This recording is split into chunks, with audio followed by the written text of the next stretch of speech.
Fast running chicken biryani वाला। पांडुरंगा के बचपन में उसके माता पिता मर गए थे, इस वजह से वो अपने दादी के पास ही पला बड़ा था। उसकी दादी गांव के शादी और दूसरे समारोह में खाना बनाते हुए पोते को पालती है। उसके हाथ का खाना खाकर स्वाद बढ़िया है कहकर तारीफ करते तो वो बहुत खुश होती थी। उसका पोता पांडुरंगा पढ़ नहीं पाया, इसलिए दादी के काम में हाथ बटाने लगा। एक बार मैं और कितने दिन ऐसे दादी के ऊपर निर्भर होकर जीऊं? कल के दिन अगर दादी को कुछ हुआ तो मेरा क्या होगा? इसलिए मुझे भी कोई काम करके पैसे कमाना होगा, सोचा। और दादी से, दादी मैं कल से तुम्हारे साथ नहीं आऊंगा, मैं व्यापार करूंगा, कहा। तब दादी हंसकर, तुम्हें क्या अनुभव है जो व्यापार करने कह रहे हो? निवेश करने के लिए तुम्हारे पास क्या है? कहा। पांडुरंगा, मेरा निवेश तुम ही हो दादी। तुम्हारे बनाए चिकन बिरयानी की महक इस गली के आखिर तक आती है। तुम मुझे बिरयानी बना कर दो, मैं उसे बस स्टैंड में यात्रियों को बेचूंगा। ऐसे अच्छे से कमाकर उसी बस स्टैंड में एक होटल खोलकर बहुत पैसे कमाऊंगा, कहा। दादी ठीक है कहकर मान गई। दादी के बनाए चिकन बिरयानी को पार्सल बनाकर उसे एक थाली में रखकर बस स्टैंड में बस के पास फिरते हुए, आप बिरयानी बिरयानी, गर्मा गर्म बिरयानी, स्वादिष्ट चिकन बिरयानी कहकर पुकारते हुए बेचने लगा। मगर शाम तक एक दो बिरयानी ही बिकते थे। वो बचे हुए बिरयानी को घर लाता था।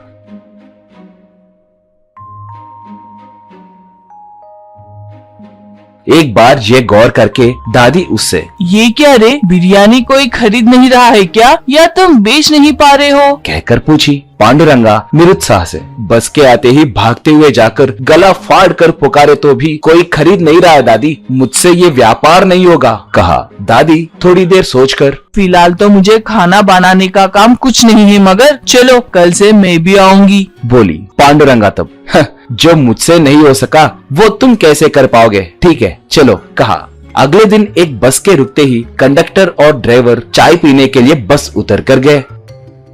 दादी तुरंत बस चढ़कर आखिरी सीट पे बैठ गई। पांडुरंगा थाली पकड़कर बिरयानी, गर्मा गर्म चिकन बिरयानी कहकर पुकारते हुए बस के पहले खिड़की के पास खड़े होकर बिरयानी बेच रहा था। वहां बैठा यात्री, नहीं नहीं मुझे नहीं चाहिए, कहा। पांडुरंगा ऐसे पुकारते हुए पीछे आते हुए हर खिड़की के पास पुकारने लगा, फिर भी कोई खरीद नहीं रहा था। तब दादी जोर से, ए बिरयानी वाले, एक बिरयानी दो, कहकर पुकारी। पांडुरंगा बिरयानी देकर पैसे, कहा। दादी, रुको भाई, ये ताजा है कि नहीं देखने तो दो, कहकर बस में जब सब उसे देख रहे थे वहीं बिरयानी के पैकेट को खोलकर अच्छे से सूंघकर, वाह इसकी महक बढ़िया है, कहकर वहां बस में बैठे थोड़े यात्रियों के नाक के सामने बिरयानी को रखकर, मुझे जुकाम हुई है बेटा, जरा इसकी महक देखकर बोलो बेटा, महक अच्छी है क्या? कहते हुए बिरयानी लेकर उनके नाक के सामने रखी। उसे सूंघकर एक, वाह ये खुशबूदार है, कहा। दूसरा, ये तो एकदम हमारे लखनऊ बिरयानी के जैसे मस्त है, कहा। एक और, मुंबई के स्टार होटल के बिरयानी के जैसे महक मस्त है, कहकर बोले। दादी तब, ए बिरयानी वाले ऐसे खड़े क्यों हो, अंदर आओ, इन्हें हमारे गांव के बिरयानी का स्वाद नहीं चखाओगे क्या? कहकर पुकारी। पांडुरंगा तुरंत बस के अंदर आया। तब तक जो लोग उसकी खुशबू की तारीफ कर रहे थे वो सब बिरयानी खरीदकर खाने लगे। बाकी के लोग खरीदे कि नहीं कहकर सोच रहे थे।